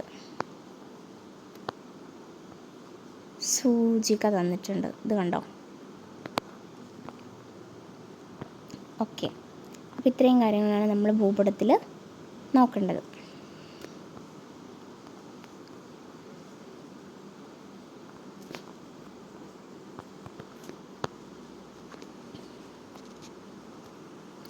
ഇനി നമുക്ക് ഓരോന്നായിട്ട് എടുത്ത് നോക്കാം. തലക്കെട്ട്. ഒരു ഭൂപടത്തിൽ ചിത്രീകരിച്ചിട്ടുള്ള പ്രധാന ഭൗമോപരിതല സവിശേഷതയാണ് തലക്കെട്ട് സൂചിപ്പിക്കുന്നത്. എന്ത് ആ ഭൗമോപരിതലത്തിലെ എന്ത് സവിശേഷതയാണ് എന്നുള്ളതാണ് തലക്കെട്ട് കൊണ്ട് ഉദ്ദേശിക്കുന്നത്. നൽകിയിട്ടുള്ള ഭൂപടത്തിൻ്റെ തലക്കെട്ട് നോക്കിക്കുക. കേരളത്തിൻ്റെ ഭൂപ്രകൃതി നമ്മൾ ഓൾറെഡി പറഞ്ഞു. അപ്പോൾ കേരളത്തിൻ്റെ ഭൂപ്രകൃതി സവിശേഷതകളാണ് ഭൂപടത്തിൽ ചിത്രീകരിച്ചിട്ടുള്ളതെന്ന് നമുക്ക് മനസ്സിലാക്കാം. ഇനി തോതടിസ്ഥാനമാക്കിയാണ് ഭൂപടങ്ങൾ നിർമ്മിക്കുന്നതെന്ന് നമ്മൾ ഓൾറെഡി പറഞ്ഞു. ഭൂതലത്തിലെ രണ്ട് സ്ഥലങ്ങൾ തമ്മിലുള്ള അകലവും ഭൂതലത്തിലെ അതായത് ശരിക്കും ഒറിജിനൽ ഭൂതലത്തിലെ രണ്ട് സ്ഥലങ്ങൾ തമ്മിലുള്ള അകലവും ഭൂപടത്തിലെ അതേ രണ്ട് സ്ഥലങ്ങളുടെ തമ്മിലുള്ള അകലവും തമ്മിലുള്ള അനുപാതമാണ് തോത്. എന്താണ്? ഭൂതലം, ഭൂപടം രണ്ട് കാര്യങ്ങൾ. ഭൂതലത്തിലെ രണ്ട് സ്ഥലങ്ങൾ തമ്മിലുള്ള അകലവും ഭൂപടത്തിലെ അതേ രണ്ട് സ്ഥലങ്ങൾ തമ്മിലുള്ള അകലവും തമ്മിലുള്ള അനുപാതമാണ് തോത്. ഒരു നദിയുടെയോ റോഡിൻ്റെയോ റെയിൽപാതയുടെയോ നീളം, ഒരു പ്രദേശത്തിൻ്റെ വിസ്തൃതിയോ ഒരു ഭൗമോപരിതല സവിശേഷതയുടെ വ്യാപ്തിയോ ഒക്കെ ഭൂപടം ഉപയോഗിച്ച് കൃത്യമായി കണക്കാക്കുന്നത് ഈ ഒരു തോത് അടിസ്ഥാനമാക്കിയിട്ടാണ്. ഭൂപടത്തിലെ തോത് അടിസ്ഥാനമാക്കി റോഡിൻ്റെ യഥാർത്ഥ നീളം കണ്ടുപിടിക്കാം അല്ലേ? അപ്പോൾ അതുപോലെ സാമൂഹ്യശാസ്ത്ര ലാബിലുള്ള ഭൂപടങ്ങളിലെ തോത് അടിസ്ഥാനമാക്കി പ്രദേശങ്ങൾ തമ്മിലുള്ള അകലം, റോഡിൻ്റെയും നദിയുടെയും റെയിൽപാതയുടെ ഒക്കെ യഥാർത്ഥ നീളം കണ്ടെത്തി എഴുതാൻ പറ്റും. അപ്പോൾ ഈ റോഡിൻ്റെയും നദിയൊക്കെ ഇങ്ങനെ വളഞ്ഞും പൊളഞ്ഞൊക്കെ ആയിരിക്കും. അപ്പോൾ അതിന് നമുക്ക് എന്ത് ചെയ്യാൻ പറ്റും? ചരട് ഉപയോഗിച്ചിട്ട് ഭൂപടത്തിലെ നീളം കണ്ടെത്താൻ പറ്റും. അപ്പോൾ എന്നിട്ട് തോത് ഉപയോഗിച്ചിട്ട് നമുക്ക് ഒറിജിനലായിട്ടുള്ള ഭൂതലത്തിലെ നീളം കണ്ടെത്താൻ പറ്റും, റോഡിൻ്റെ റെയിലിൻ്റെ ഒക്കെ ചരട് ഉപയോഗിച്ച് റോഡിൻ്റെയോ നദിയുടെയോ നീളം കണ്ടെത്താം. പിന്നെ ഒരു സ്കെയിലിൻ്റെ സഹായത്തോടെ ആ ചരട് അളന്നിട്ട് നീളം കണ്ടുപിടിക്കാം. ഭൂപടത്തിൻ്റെ തോത് അടിസ്ഥാനമാക്കി യഥാർത്ഥ നീളം കണ്ടെത്താം. ഇവിടെ 7 സെൻറ്റിമീറ്ററാണ് ലഭിച്ചിരിക്കുന്നത്. അപ്പോൾ ചരട് നമ്മൾ അളന്നു. ചരട് എന്നിട്ട് സ്കെയിലിൽ അളന്നപ്പോൾ 7 സെൻറ്റിമീറ്റർ കിട്ടിയെന്ന് വിചാരിക്കും. എന്നിട്ട് തോത് അവിടെ തന്നിട്ടുണ്ട്. ഭൂപടത്തിലെ 1 സെൻറ്റിമീറ്റർ, ഭൗമോപരിതലത്തിൽ 1 കിലോമീറ്റർ. അങ്ങനെയാണ് 1 സെൻറ്റിമീറ്റർ 1 കിലോമീറ്റർ ആണെങ്കിൽ 7 സെൻറ്റിമീറ്റർ നമുക്ക് ചരട് കിട്ടിയിട്ടുണ്ടെങ്കിൽ അത് എത്ര കിലോമീറ്ററിനെയാണ് ഉദ്ദേശിക്കുന്നത്? 7 കിലോമീറ്റർ. ഭൂപടങ്ങളിൽ തോത് രേഖപ്പെടുത്താൻ പൊതുവെ 3 രീതിയാണ് സ്വീകരിക്കാറുള്ളത് അതൊരു പ്രധാനപ്പെട്ട കാര്യമാണ്.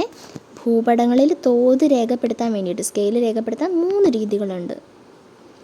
ഒന്നാമത്തെ രീതിയാണ് എന്ത് മക്കളെ?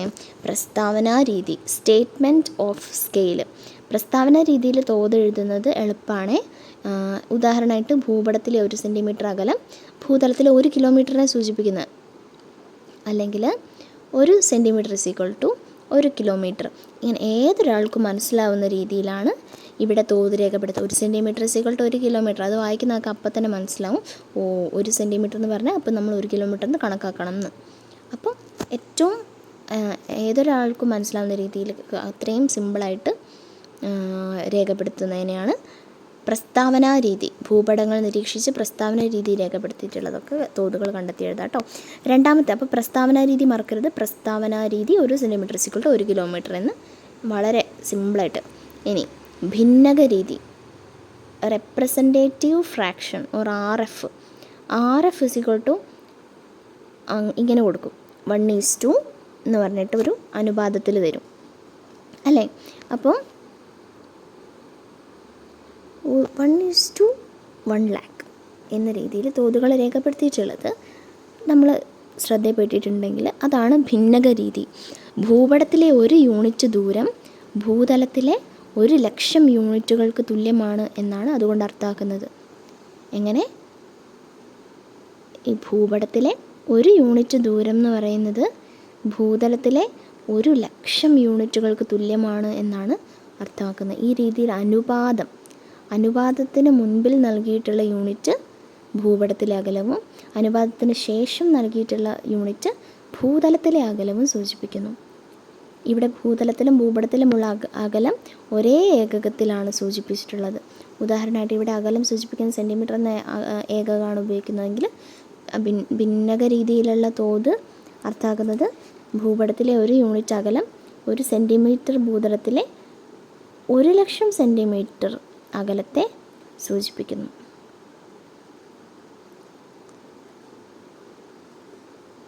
ഒരു 1,00,000 സെൻറ്റിമീറ്റർ 1 കിലോമീറ്റർ ആണല്ലോ. അങ്ങനെയാണെങ്കിൽ ഭൂപടത്തിലെ 1 സെൻറ്റിമീറ്റർ, ഭൂതലത്തിലെ 1,00,000 സെൻറ്റിമീറ്റർ, അഥവാ 1,00,000 സെൻറ്റിമീറ്റർ എന്ന് പറഞ്ഞാൽ 1 കിലോമീറ്റർ, അങ്ങനെ ആ രീതിയിൽ നമുക്ക് അർത്ഥാക്കാൻ പറ്റും. അപ്പോൾ കാര്യം പിടികിട്ടിയോ? അപ്പോൾ ഇങ്ങനെ തന്നു കഴിഞ്ഞാൽ അതെന്താണ്? ഈ ഒരു അനുപാതം തന്നിട്ടുണ്ടെങ്കിൽ അത് ഭിന്നക രീതിയാണ്. ആ അനുപാതത്തിന് മുന്നിൽ നൽകിയിട്ടുള്ളത് ഭൂപടത്തിലെ അളവായിരിക്കും, അനുപാതത്തിന് ശേഷം നൽകിയിട്ടുള്ളത് ശരിക്കും ഭൂതലത്തിലെ അകലമായിരിക്കും എന്നുള്ള കാര്യം കൂടെ ഓർത്ത് വെക്കാം.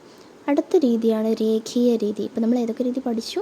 പ്രസ്താവന രീതി, ഭിന്നക രീതി. അടുത്തത് രേഖീയ രീതി. രേഖീയ രീതി ചിത്രത്തിൽ നൽകിയിട്ടുള്ള രീതിയിൽ തോത് വരച്ച് രേഖപ്പെടുത്തുന്നതാണ് രേഖീയ രീതി. നോക്കിക്കേ, ഒരു ചിത്രമാണ് അല്ലേ?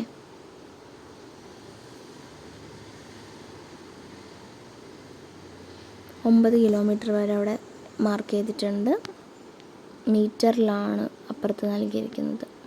അപ്പോൾ ഈ ഒരു ചിത്രം വരച്ച് രേഖപ്പെടുത്തുന്നതിനെയാണ് ചിത്രത്തിൽ നൽകിയിട്ടുള്ള രീതിയിൽ തോത് വരച്ച് രേഖപ്പെടുത്തുന്നതിനെയാണ് രേഖീയ രീതി. രേഖീയം, ലീനിയർ സ്കെയിൽ, തോത് വരച്ച് രേഖപ്പെടുത്തുന്നതിനെയാണ് രേഖീയ രീതി എന്ന് പറയുന്നത്. ഇനി അടുത്തത് ദിക്കുകൾ കേട്ടോ. നോക്കിക്കേ, ദിക്കുകളെ പറ്റിയിട്ടുള്ള ധാരണ നമുക്ക് മുമ്പ് ക്ലാസ്സുകളിലേക്ക് ലഭിച്ചിട്ടുണ്ട്. അപ്പോൾ ഭൂപടത്തിൻ്റെ മുകൾ ഭാഗത്ത് എന്ന് അടയാളപ്പെടുത്തിയിരിക്കുന്നത് എന്താണ്? വടക്കല്ലേ. ഈ ഭൂപടത്തിൽ ചിത്രീകരിച്ചിട്ടുള്ള പ്രദേശത്തിൻ്റെ വടക്കിനെ സൂചിപ്പിക്കുന്നു. ഭൂപടത്തിൻ്റെ സഹായത്തോടെ നമ്മളൊരു യാത്ര പോകുകയാണെങ്കിൽ ഒരു വടക്ക് നോക്കി യന്ത്രം ഉപയോഗിച്ച് വടക്ക് കണ്ടെത്തി ഭൂപടത്തിൽ രേഖപ്പെടുത്തിയിട്ടുള്ള വടക്ക് നമ്മുടെ കയ്യിലൊരു ഭൂപടമുണ്ട്, നമ്മുടെ കയ്യിലൊരു വടക്ക് നോക്കി യന്ത്രം ഉണ്ടെന്ന് വിചാരിച്ചോ. അപ്പോൾ ഭൂപടത്തിൽ രേഖപ്പെടുത്തിയിട്ടുള്ള വടക്ക് നോക്കി യന്ത്രത്തിന് അനുസൃതമായിട്ട് ക്രമീകരിച്ചാൽ മാത്രമേ നമുക്ക് ദിശ തെറ്റാതെ സഞ്ചരിക്കാൻ പറ്റും. അതായത് നമ്മുടെ വടക്ക് നോക്കി യന്ത്രത്തിൽ നോർത്ത് കാണിക്കുന്ന സ്ഥലത്തേക്ക് നമ്മുടെ മാപ്പിൻ്റെ നോർത്ത് സെറ്റ് ചെയ്ത് വെക്കണം. എന്നാലേ കറക്റ്റായിട്ട് വഴിയിൽ നമുക്ക് പോകാൻ പറ്റും. ഭൂപടത്തിൽ ചിത്രീകരിച്ചിട്ടുള്ള ഭൗമ സവിശേഷതകളുടെ സ്ഥാനം, അതിൻ്റെ കിടപ്പ്, നദിയുടെ ഒഴുക്കിൻ്റെ ദിശ എന്നിവയൊക്കെ കണ്ടെത്തി വിവരങ്ങൾ ശേഖരിക്കുന്നത് ഭൂപട വായനയുടെ ഭാഗമാണ്. ഇനി ചുവടെ ചേർത്തിട്ടുള്ള രൂപരേഖ പരിശോധിച്ച് പട്ടിക പൂർത്തിയാക്കുക. ഇത് കണ്ടോ, നോക്കിക്കേ.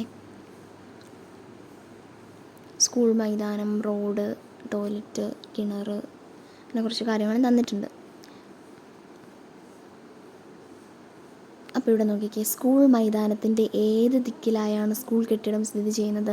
സ്കൂൾ കെട്ടിടത്തിൻ്റെ ഏത് ദിക്കിലാണ് കുടിവെള്ള സംഭരണി? അങ്ങനെ കുറച്ച് ചോദ്യങ്ങൾ ചോദിച്ചിട്ടുണ്ട്. ദിക്ക് കണ്ടെത്താൻ നമ്മൾ അറിഞ്ഞിരിക്കണം. അപ്പം പല ഗ്രൂപ്പായി തിരികെ ഓരോ ഗ്രൂപ്പും രൂപരേഖ അടിസ്ഥാനമാക്കി പട്ടികകൾ നൽകിയിട്ടുള്ള പോലെ ചോദ്യങ്ങൾ. അതൊരു ഗെയിമാട്ടോ മക്കളെ. അത് കഴിഞ്ഞ് നമുക്ക് നോക്കാം.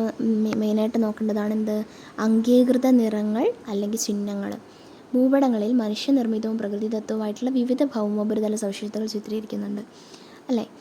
അപ്പം മനുഷ്യനിർമ്മിതമാവാൻ ചിലപ്പോൾ അല്ലെ പ്രകൃതിദത്തമായിരിക്കും. അപ്പോൾ ഓരോ ഭൗമോപരിതല സവിശേഷതകളും വ്യത്യസ്ത നിറങ്ങളും ചിഹ്നങ്ങളും ഉപയോഗിച്ച് ചിത്രീകരിക്കുന്നത്. കാരണം ഒരേ നിറം കൊടുത്തു കഴിഞ്ഞ് കഴിഞ്ഞാൽ നമുക്ക് വേർതിരിച്ചറിയാൻ പറ്റില്ലല്ലോ. അപ്പോൾ ആഗോളതലത്തിൽ അംഗീകരിക്കപ്പെട്ടിട്ടുള്ള നിറങ്ങളും ചിഹ്നങ്ങളുമാണ് ഇതിനായിട്ട് ഉപയോഗിക്കുന്നത്. ആഗോളതലത്തിൽ, അതായത് ഏത് നാട്ടിലെ മാപ്പ് എടുത്താലും ഈ സെയിം നിറവും സെയിം ചിഹ്നവുമായിരിക്കും യൂസ് ചെയ്യുക. അപ്പോൾ നമുക്ക് എവിടെ പോയാലും മാപ്പ് വായിക്കാൻ പറ്റും. അംഗീകൃതമാണ്, ആഗോളതലത്തിൽ അംഗീകൃതമാണ്. അപ്പോൾ ഭൂപടങ്ങളിൽ ഭൂവിവരങ്ങൾ ചിത്രീകരിക്കാൻ ആഗോളതലത്തിൽ അംഗീകരിക്കപ്പെട്ട നിറങ്ങളും ചിഹ്നങ്ങളും ഉപയോഗിക്കുന്നു. അപ്പോൾ ഏതൊരു രാജ്യത്തുള്ളവർക്കും ആശയക്കുഴപ്പമില്ലാതെ ഏതൊരു രാജ്യത്ത് നിർമ്മിച്ച ഭൂപടവും വായിക്കാം. ഇത്തരത്തിലുള്ള അംഗീകൃത നിറങ്ങളും ചിഹ്നങ്ങളും ഉപയോഗിച്ചിട്ട്. മനുഷ്യനിർമ്മിതവും പ്രകൃതിദത്തവുമായ ഭൂവിവരങ്ങൾ ഒരുമിച്ച് ചിത്രീകരിക്കുന്ന ഭൂപടങ്ങളിലാണ് പൊതുവെ ഇത്തരം നിറങ്ങളും ചിഹ്നങ്ങളും ഉപയോഗിക്കുന്നത്. അതായത് മനുഷ്യനിർമ്മിതവും പ്രകൃതിദത്തമായിട്ടുള്ള ഭൂവിവരങ്ങൾ ഒരുമിച്ച് ചിത്രീകരിക്കുന്ന ഭൂപടങ്ങളിൽ. അപ്പോൾ ഇത് നമുക്ക് കുറച്ച് നോക്കാം കേട്ടോ. ഈ കളറ് ഇമ്പോർട്ടൻ്റ് ആണ്. പച്ച എന്ന് കേൾക്കുമ്പോൾ തന്നെ നമുക്ക് അറിയാം, നൈസർഗിക സസ്യങ്ങൾ പച്ച നിറത്തിലാണല്ലോ, അങ്ങനെ ഓർത്ത് വെക്കാം. പ്രധാനപ്പെട്ട ഒരു കാര്യമാണ് എന്ത്, കൃഷിയിടങ്ങൾ. ഇപ്പോൾ നെൽകൃഷീൻ്റെ ഒക്കെ ഒരു നെൽപ്പാടത്തിനൊക്കെ നമ്മളൊരു മഞ്ഞ കളർ കൊടുക്കുന്ന ആലോചിക്കാം അല്ലേ. ഇനി ചുവപ്പ് പാർപ്പിടങ്ങൾക്കും റോഡുകൾക്കും ചുവന്ന നിറമാണ് അംഗീകൃതമായിട്ട് കൊടുത്തിരിക്കുന്നത്. ഇനി കറുപ്പ് ആർക്കൊക്കെയാണ്, തീവണ്ടിപ്പാത, അക്ഷാംശരേഖ, രേഖാംശരേഖകൾ, അതുപോലെ ടെലിഫോൺ ലൈനിനും കറുപ്പാണ്. നീല ജലാശയങ്ങൾ അല്ലേ, നമ്മളിപ്പോൾ ഗ്ലോബിലാണെങ്കിലും അത് നമ്മൾ നീല ജലാശയങ്ങൾക്ക് കൊടുക്കുന്നത് അതുകൊണ്ടാണ്. ഈ തവിട്ട് നിറം എന്തൊക്കെയാണ് കൊടുക്കുന്നത്, പാറക്കൂട്ടങ്ങൾ, മണൽക്കൂനകൾ, കുന്നുകൾ, അതിനൊക്കെ തവിട്ട് നിറം കേട്ടോ. ടാറിട്ട റോഡാണെങ്കിൽ 2 വരയാണ്, ചുവന്ന 2 വര. സാധാ റോഡാണെങ്കിൽ ചുവന്ന നിറമേ ഉള്ളൂ. ടാറിട്ട റോഡാണെങ്കിൽ 2 ചുവന്ന വര. ഇനി തീവണ്ടി പാത നോക്കിക്കേ, കറുത്ത എങ്ങനെയൊക്കെ അതിൻ്റെ ചിത്രമാണ് തന്നിരിക്കുന്നത്. അതുപോലെ അരുവി നീല നിറത്തിലായിരിക്കും. നദിയാണെങ്കിൽ അതിന് കൈവഴിയും കൂടെ ഉണ്ടാവും. പ്രധാനമായിട്ടുള്ളൊരു വഴിയും അതിൻ്റെ പിന്നെ കൈവഴികളും ഉണ്ടാവും. അതുകൊണ്ടാണ് ഈ ഒരു ചിത്രം നൽകിയിരിക്കുന്നത്, അരുവി. ഇനി മുകളിൽ കുരിശ് കാണാം നമുക്ക്. അപ്പോൾ ക്രിസ്ത്യൻ പള്ളി, ഇതെന്താണ്, ക്ഷേത്രം. മുകളിൽ ഇത് കണ്ടു കഴിഞ്ഞാൽ നമുക്ക് മനസ്സിലാവും മുസ്ലിം പള്ളിയാണ്. അതുപോലെ പാർപ്പിടങ്ങൾ, ഇത് കണ്ടോ ചുവന്ന നിറത്തിൽ കൊടുത്തേക്കുന്നത്. PO എന്ന് പറഞ്ഞാൽ എന്താ മക്കളെ, പോസ്റ്റ് ഓഫീസാണ് കേട്ടോ. ഇനി നീല നിറത്തിൽ വട്ടത്തിൽ തന്നിരിക്കുന്നത് കിണർ. PS എന്തായിരിക്കും, പോലീസ് സ്റ്റേഷൻ.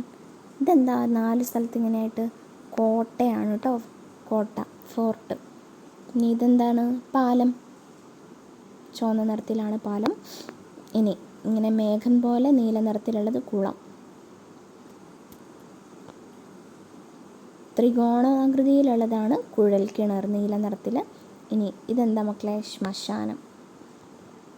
ഈ ഒരു കാര്യം വളരെ ഇമ്പോർട്ടൻ്റ് ആണ്, എന്തായാലും നിർബന്ധമായിട്ടും പഠിച്ചിരിക്കണം.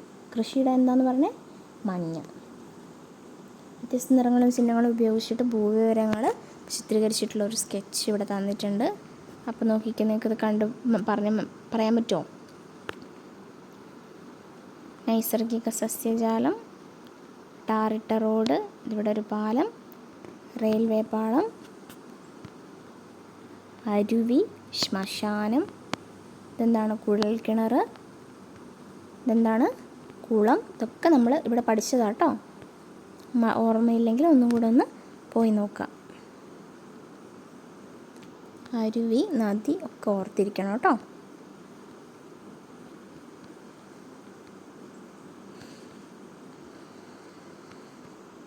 ഇനി അടുത്ത അവസാനത്തെ ഭാഗത്തേക്ക് നമുക്ക് പോവാണ്. സൂചിക. മുകളിൽ നൽകിയിട്ടുള്ള രൂപരേഖയുടെ ഒരു സൂചിക തയ്യാറാക്കി ഭൂപട വായനയ്ക്ക് അനിവാര്യമായിട്ടുള്ള ഒരു ഘടകമാണ് സൂചിക എന്ന് പറയുന്നത്. ഭൂപടങ്ങളിലെ നിറങ്ങൾ, ചിഹ്നങ്ങൾ, അടയാളങ്ങൾ തുടങ്ങിയവ ഓരോന്നും എന്തിനെ സൂചിപ്പിക്കുന്നു എന്ന് കാണിക്കാനാണ് സൂചിക. അതായത് ഇങ്ങനെ അംഗീകൃത നിറവും ചിഹ്നമൊക്കെ തന്നിട്ടുണ്ട്. അതുകൂടാതെ എന്തെങ്കിലും ഉണ്ടെങ്കിൽ അതിനൊക്കെ ആ നിറങ്ങളും ചിഹ്നങ്ങളും അടയാളങ്ങളും എന്തിനെ സൂചിപ്പിക്കുന്നു എന്ന് കാണിക്കാനുള്ള ആ ഒരു സംഭവത്തെയാണ് നമ്മൾ സൂചിക എന്ന് പറയുക. അക്ഷാംശരേഖകളും രേഖാംശരേഖകളും നിങ്ങൾ കേട്ടിട്ടുണ്ട് ഓൾറെഡി. ഭൂമിയിലെ ഓരോ പ്രദേശത്തിൻ്റെയും ഭൗമോപരിതല സവിശേഷതയുടെയൊക്കെ സ്ഥാനം കൃത്യമായിട്ട് തിരിച്ചറിയുന്നതിനും വിവരങ്ങൾ ശേഖരിക്കുന്നതിനും അക്ഷാംശ രേഖാംശ രേഖകൾ അനിവാര്യമാണ്. അക്ഷാംശരേഖകളും രേഖാംശരേഖകളും എന്തിനാ മക്കളെ? ഓരോ പ്രദേശത്തിൻ്റെയും ഭൗമോപരിതല സവിശേഷതയുടെയൊക്കെ സ്ഥാനം കൃത്യമായിട്ട് തിരിച്ചറിയാൻ, അതുപോലെ വിവരങ്ങൾ ശേഖരിക്കാനും.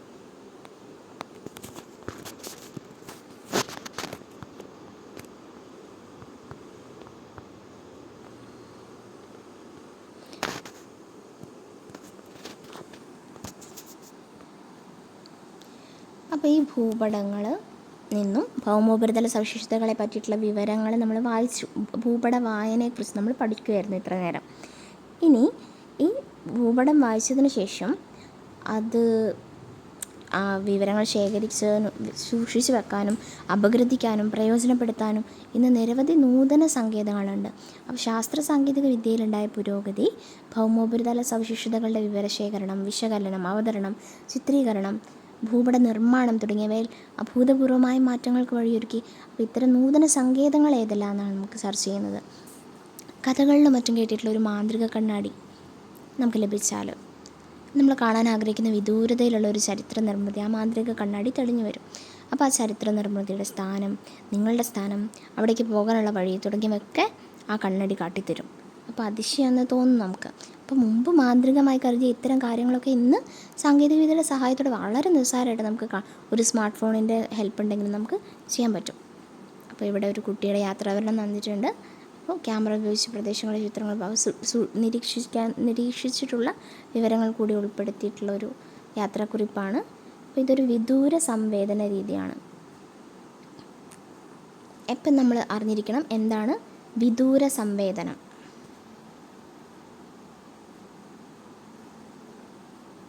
Remote sensing. എന്താണ് വിദൂര സംവേദനം? അതൊരു പ്രധാനപ്പെട്ട പോയിൻ്റാണ്. ഒരു വസ്തുവിനെയോ പ്രദേശത്തെയോ പ്രതിഭാസത്തെയോ കുറിച്ചുള്ള വിവരങ്ങൾ വിദൂരതയിൽ നിന്നും സ്പർശബന്ധം കൂടാതെ ഉപകരണങ്ങളുടെ സഹായത്തോടെ ശേഖരിക്കുന്ന രീതിയാണ് വിദൂര സംവേദനം. എന്താണെന്ന് മനസ്സിലായോ? അതായത് ഒരു വസ്തു ആയിക്കോട്ടെ, അല്ലെങ്കിൽ ഒരു പ്രദേശം ആയിക്കോട്ടെ, അല്ലെങ്കിൽ ഒരു പ്രതിഭാസം ആയിക്കോട്ടെ, അതിനെക്കുറിച്ചുള്ള വിവരങ്ങൾ വിദൂരതയിൽ നിന്നും, അതായത് അതിൻ്റെ അടുത്ത് പോയിട്ടല്ല, അതിനെ തൊട്ട് നോക്കുന്നൊന്നുമില്ല, വിദൂരതയിൽ നിന്നും സ്പർശബന്ധം കൂടാതെ തൊടുന്നില്ല, ഉപകരണങ്ങളുടെ സഹായത്തോടെ ശേഖരിക്കുന്ന രീതിയാണ് വിദൂര സംവേദനം. ക്യാമറ ഉപയോഗിച്ച് ചിത്രങ്ങൾ പകർത്തി വിവരങ്ങൾ ശേഖരിക്കുന്ന രീതി മാത്രമാണോ വിദൂര സംവേദനം? അല്ല. ബലൂണുകൾ, വിമാനങ്ങൾ, കൃത്രിമ ഉപഗ്രഹങ്ങൾ എന്നിവയിലും ക്യാമറകൾ, അതുപോലെ സ്കാനറുകൾ വിവരശേഖരണത്തിനായിട്ട് ഉപയോഗിക്കുന്ന ഉപകരണങ്ങളാട്ടോ ഇതൊക്കെ ഘടിപ്പിച്ചിട്ട് ഭൂവിവരങ്ങൾ ശേഖരിക്കാൻ പറ്റും. ഇത്തരത്തിൽ ഭൂവിവരങ്ങൾ ശേഖരിക്കാനുള്ള ഉപകരണങ്ങളെ നമ്മൾ എന്ത് പറയും? ഈ ഒരു രീതിയിൽ വിദൂര സംവേദനത്തിലൂടെ നമ്മൾ എങ്ങനെയാണോ വിവരങ്ങൾ ശേഖരിക്കുന്നത് അതിന് ഉപയോഗിക്കുന്ന ആ ഉപകരണങ്ങളില്ലേ, അതിനെ നമ്മൾ പറയുന്ന പേരാണ് സംവേദകങ്ങൾ. അഥവാ സംവേദകങ്ങൾ ഘടിപ്പിച്ചിട്ടുള്ള ആ പ്രതലങ്ങളെ എന്ത് വിളിക്കും? പ്ലാറ്റ്ഫോമുകൾ. പ്രതലം, പ്ലാറ്റ്ഫോം, ആ ഉപകരണം സംവേദകങ്ങൾ കേട്ടോ.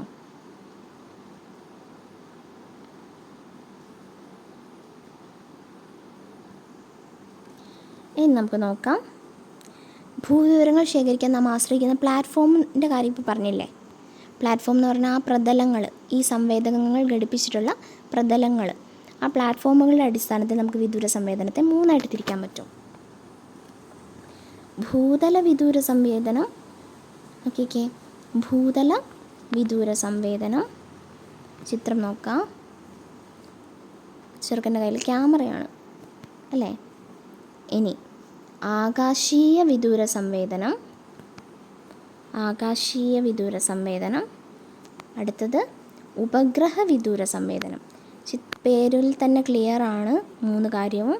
ഭൂതല വിദൂര സംവേദനം, ആകാശീയ വിദൂര സംവേദനം, ഉപഗ്രഹ വിദൂര സംവേദനം. എന്താ ഭൂതല വിദൂര സംവേദനം? ഭൂതലത്തിൽ നിന്നും ഭൗമോപരിതല സവിശേഷതകൾ ക്യാമറ ഉപയോഗിച്ച് പകർത്തുന്ന രീതിയാണ് ഭൂതല വിദൂര സംവേദനം. ഭൂതല വിദൂര സംവേദനം. ഭൂതലത്തിൽ നിന്നും ഭൗമോപരിതല സവിശേഷതകൾ ക്യാമറകൾ ഉപയോഗിച്ച് പകർത്തുന്ന രീതിയാണ് ഭൂതല വിദൂര സംവേദനം. ഇനി വിമാനത്തിൽ ഉറപ്പിച്ചിട്ടുള്ള ക്യാമറയുടെ സഹായത്തോടെ, അപ്പോൾ വിമാനമാണ് പ്ലാറ്റ്ഫോം, ക്യാമറ സംവേദകം. വിമാനത്തിൽ ഉറപ്പിച്ചിട്ടുള്ള ക്യാമറയുടെ സഹായത്തോടെ ആകാശത്തു നിന്നും ഭൗമോപരിതല സവിശേഷതകളുടെ ചിത്രങ്ങൾ പകർത്തുന്ന രീതിയാണ് ആകാശീയ വിദൂര സംവേദനം. അതേപോലെ കൃത്രിമ ഉപഗ്രഹങ്ങളിൽ ഘടിപ്പിച്ചിട്ടുള്ള സംവേദകങ്ങൾ വഴി ഭൂവിവരങ്ങൾ ശേഖരിക്കുന്ന പ്രക്രിയയാണ് ഉപഗ്രഹ വിദൂര സംവേദനം. ഓക്കെ. ഇനി എന്തിനാ മക്കളെ വിദൂര സംവേദനം ചെയ്യുന്നത്? കാലാവസ്ഥാ പഠനത്തിന്. എന്തിനൊക്കെയാണ്? കാലാവസ്ഥാ പഠനത്തിന്, കാലാവസ്ഥയെക്കുറിച്ച് പഠിക്കാൻ, കാർഷിക മേഖലയിലെ പഠനത്തിന്, പ്രകൃതി വിഭവങ്ങളുടെ ലഭ്യത മനസ്സിലാക്കുന്നതിന്, വരൾച്ച, വെള്ളപ്പൊക്കം തുടങ്ങിയ പ്രകൃതിക്ഷോഭങ്ങൾ ഉണ്ടായ പ്രദേശങ്ങളെക്കുറിച്ചുള്ള വിവരശേഖരണം നടത്തുന്നതിന്. ഇത് ഇമ്പോർട്ടൻ്റ് ആട്ടോ. എന്തിനാണ് നമ്മൾ വിദൂര സംവേദനം പ്രയോജനപ്പെടുത്തുന്നത്? കാലാവസ്ഥാ പഠനത്തിന്, കാർഷിക മേഖലയിലെ പഠനത്തിന്, അതുപോലെ പ്രകൃതി വിഭവങ്ങളുടെ ലഭ്യത മനസ്സിലാക്കുന്നതിന്, വരൾച്ച, വെള്ളപ്പൊക്കം തുടങ്ങിയ പ്രകൃതിക്ഷോഭങ്ങളെ കുറിച്ചൊക്കെ വിവരശേഖരണം നടത്തുന്നതിന്. ഇനി ഭൂവിവര വ്യവസ്ഥ, ഭൂപട വിശകലനം, വിദൂര സംവേദനം തുടങ്ങിയ മാർഗങ്ങളിലൂടെ ഭൂമിയെക്കുറിച്ചുള്ള വിവരങ്ങൾ അഥവാ ഭൂവിവരങ്ങൾ ശേഖരിക്കാൻ കഴിയും. ഈ മാർഗങ്ങളിലൂടെ ശേഖരിക്കുന്ന വിവരങ്ങളെ വിശകലനം ചെയ്ത് നിഗമനങ്ങൾ രൂപപ്പെടുത്തുവാനും ഭൂപടങ്ങൾ, ഗ്രാഫുകൾ, പട്ടികകൾ മുതലായ ഉൽപ്പന്നങ്ങൾ നിർമ്മിക്കുവാനും കഴിയുന്നു. അപ്പോൾ ഭൂവിവരങ്ങൾ വിശകലനം ചെയ്ത് ഇത്തരത്തിലുള്ള ഉൽപ്പന്നങ്ങൾ നിർമ്മിക്കുന്നതിനായിട്ട് സോഫ്റ്റ്വെയർ അധിഷ്ഠിത കമ്പ്യൂട്ടർ സാങ്കേതികവിദ്യ പ്രയോജനപ്പെടുത്തുന്നു. ഈ സാങ്കേതികവിദ്യയാണ് ഭൂവിവര വ്യവസ്ഥ അഥവാ GIS, ജിയോഗ്രഫിക് ഇൻഫർമേഷൻ സിസ്റ്റം. ഭൂവിവര വ്യവസ്ഥ എന്ന് പറഞ്ഞാൽ എന്താ? അപ്പോൾ നമ്മൾ ഭൂവിവരങ്ങൾ വിശകലനം ചെയ്ത് ഉൽപ്പന്നങ്ങൾ ഉണ്ടാക്കും അല്ലേ? ഉൽപ്പന്നങ്ങൾ ഏതൊക്കെ? ഭൂപടങ്ങൾ, ഗ്രാഫുകൾ, പട്ടികകൾ പോലെയുള്ള ഉൽപ്പന്നങ്ങൾ നിർമ്മിക്കും. അപ്പോൾ ആ ഉൽപ്പന്നങ്ങൾ നിർമ്മിക്കുന്നതിനായിട്ട് സോഫ്റ്റ്വെയർ അധിഷ്ഠിത കമ്പ്യൂട്ടർ സാങ്കേതികവിദ്യ പ്രയോജനപ്പെടുത്തുന്നുണ്ടെങ്കിൽ ആ ഒരു സാങ്കേതികവിദ്യയാണ് ഭൂവിവര വ്യവസ്ഥ എന്ന് പറയുന്നത്. ഭൂവിവര വ്യവസ്ഥയുടെ പ്രവർത്തനം വിശദമാക്കുന്ന ഡയഗ്രാം തന്നിട്ടുണ്ട് ഇവിടെ. നോക്കിക്കേ, ഉപയോക്താവ് അവിടെ ഇരിക്കുന്നു. എന്ത് ചെയ്യുന്നു? ഉപയോക്താവ് ആദ്യം എന്ത് ചെയ്യുന്നു? ഭൂപടങ്ങൾ, ഉപഗ്രഹ ചിത്രങ്ങൾ, ആകാശീയ ചിത്രങ്ങൾ, പട്ടികകൾ, ഗ്രാഫുകൾ, സർവേ തുടങ്ങിയതൊന്നും വിവരം ശേഖരിക്കും. ആദ്യം വിവരം ശേഖരിച്ചിട്ട് അതെന്ത് ചെയ്യും? ഈ സോഫ്റ്റ്വെയറിലേക്ക് കൊടുക്കും. ഒരു ഭൂവിവര വ്യവസ്ഥ സോഫ്റ്റ്വെയറിൻ്റെ സഹായത്തോടെ വിശകലനം ചെയ്യും. എന്നിട്ട് അതിനെ ഉൽപ്പന്നമാക്കി മാറ്റും. ഭൂപടങ്ങൾ, ഗ്രാഫുകൾ, പട്ടികകൾ, ത്രിമാന മാതൃകകൾ തുടങ്ങിയവ ഉൽപ്പന്നമാക്കി മാറ്റും. അപ്പോൾ ആദ്യം വിവരശേഖരണം, പിന്നെ വിവര വിശകലനം. വിശകലനത്തിന് സഹായിക്കുന്നതാണ് നമ്മുടെ ഭൂവിവര വ്യവസ്ഥ സോഫ്റ്റ്വെയറിൻ്റെ സഹായത്തോടെ, പിന്നെ ഉൽപ്പന്നമാക്കി മാറ്റും. ഇനി ഇതുകൊണ്ടുള്ള പ്രയോജനങ്ങൾ എന്തൊക്കെയാണ്? ഏതൊക്കെ മേഖലയിലാണ് GIS ഉപയോഗിക്കുന്നത്? വ്യവസായം, വാണിജ്യം, വിദ്യാഭ്യാസം, വാർത്താവിനിമയം, കൃഷി, ആസൂത്രണം, ജലസേചനം, ഗതാഗതം, പ്രകൃതി ദുരന്ത നിവാരണം, വിഭവ പരിപാലനം, ടൂറിസം. ഇതിലൊക്കെ നമ്മൾ GIS സാങ്കേതികവിദ്യ വിവരം ശേഖരിക്കുന്നു. സോഫ്റ്റ്വെയർ ഉപയോഗിച്ചിട്ട് നമ്മൾ വിവര വിശകലനം നടത്തുന്നു, ഉൽപ്പന്നം ഉണ്ടാക്കുന്നു. ഇനി അടുത്തത് ഗ്ലോബൽ പൊസിഷനിങ് സിസ്റ്റം. ഇത് നിങ്ങൾ പിന്നെയും കേട്ടിട്ടുണ്ടാവും. GPS എന്ന് പറയും. GPS ഓണാക്കൂ എന്നൊക്കെ പറയില്ലേ, നമ്മൾ ലൊക്കേഷൻ കിട്ടാൻ വേണ്ടിയിട്ട്. ഒരു വിമാനം ആകാശത്തിലൂടെ സഞ്ചരിക്കുമ്പോൾ അതിൻ്റെ സ്ഥാനം, പറക്കുന്ന ഉയരം, ദിശ, ലക്ഷ്യസ്ഥാനത്ത് എത്തിച്ചേരെടുക്കുന്ന സമയം, ഇതൊക്കെ കൃത്യമായിട്ട് കണ്ടെത്തി തരുന്ന ഒരു സാങ്കേതിക വിദ്യയാണ് ഏത്? Global positioning system. Global positioning system അതായത് GPS. ഭൂമിയിൽ ഒരു വസ്തുവിൻ്റെ അക്ഷാംശ, രേഖാംശ, സ്ഥാനം, അതിൻ്റെ ഉയരം എന്നിവ മനസ്സിലാക്കാൻ സഹായിക്കുന്ന സാങ്കേതിക വിദ്യയാണിത്. ഇനി അതൊരു ചലിക്കുന്ന വസ്തുവാണെങ്കിലോ അതിൻ്റെ സ്ഥാനം, സഞ്ചാരദിശ, നിൽക്കുന്ന വസ്തുവാണെങ്കിൽ അതിൻ്റെ അക്ഷാംശ രേഖ, സ്ഥാനം, അതിൻ്റെ ഉയരമൊക്കെ മനസ്സിലാക്കി തരും. ചലിക്കുന്ന വസ്തുവാണെങ്കിൽ അതിൻ്റെ സ്ഥാനം, സഞ്ചാരദിശ, സഞ്ചാര വേഗത, സമയം, ഇതൊക്കെ കൃത്യമായിട്ട് നിർണ്ണയിക്കാൻ GPS കൊണ്ട് പറ്റും. വിമാനങ്ങൾ, കപ്പലുകൾ തുടങ്ങി മിക്ക വാഹനങ്ങളിലും GPS സംവിധാനം ഉപയോഗിക്കുന്നുണ്ട്. ഒരു കൂട്ടം കൃത്രിമ ഉപഗ്രഹങ്ങളുടെ സഹായത്തോടു കൂടിയാണ് ഈ സംവിധാനം പ്രവർത്തിക്കുന്നത്. അപ്പോൾ വിദൂര സംവേദനം, ഭൂവിവര വ്യവസ്ഥ, GPS, 3 കാര്യങ്ങൾ നമ്മൾ പഠിച്ചു. എന്നീ നൂതന സങ്കേതങ്ങളുടെ സാധ്യതകൾ രാഷ്ട്ര നിർമ്മാണത്തിനും രാജ്യപുരോഗതിക്കുമായി പ്രയോജനപ്പെടുത്തുമ്പോൾ മനുഷ്യജീവിതം കൂടുതൽ മെച്ചപ്പെടും, അർത്ഥപൂർണ്ണമാവും. നാം ആർജിക്കുന്ന ശാസ്ത്രപുരോഗതി, ശാസ്ത്രബോധമൊക്കെ നമുക്ക് നാടിൻ്റെ നന്മയ്ക്കായിട്ട് പ്രയോജനപ്പെടുത്താം. അപ്പോൾ ഇന്ത്യയിൽ ഒരു കാര്യം കൂടെ അറിയണം. ഇന്ത്യയിൽ ISRO വികസിപ്പിച്ചെടുത്ത ഭൂപട നിർമ്മാണ സംവിധാനമാണ്. ഭൂപട നിർമ്മാണം കേട്ടോ, ഭുവൻ. ISRO അറിയാലോ, ഇന്ത്യൻ സ്പേസ് റിസർച്ച് ഓർഗനൈസേഷൻ വികസിപ്പിച്ചെടുത്ത ഭൂപട നിർമ്മാണ സംവിധാനമാണ് ഭുവൻ GIS. ഭുവൻ എന്നാണ് അതിൻ്റെ പേര്. GIS വിദൂര സംവേദനം തുടങ്ങിയവയുടെ പരമാവധി സാധ്യതകൾ ഉപയോഗപ്പെടുത്തിയിട്ടുള്ള ഈ സംവിധാനത്തിൻ്റെ സവിശേഷതകൾ വിവര സാങ്കേതിക വിദ്യയുടെ സഹായം കൂടി പ്രയോജനപ്പെടുത്തി. ഓക്കെ, അപ്പം ഭുവൻ എന്താണ്? ഇന്ത്യയിൽ ISRO വികസിപ്പിച്ചെടുത്ത ഭൂപട നിർമ്മാണ സംവിധാനമാണ്. ഓക്കെ, ഇത്രയാണ് നമ്മുടെ ചാപ്റ്റർ. പ്രധാനപ്പെട്ട കാര്യങ്ങൾ എല്ലാം ഓർത്തിരിക്കുക. വീഡിയോ എല്ലാവർക്കും ഇഷ്ടപ്പെട്ടു എന്ന് വിചാരിക്കുന്നു. Have a nice day to you all.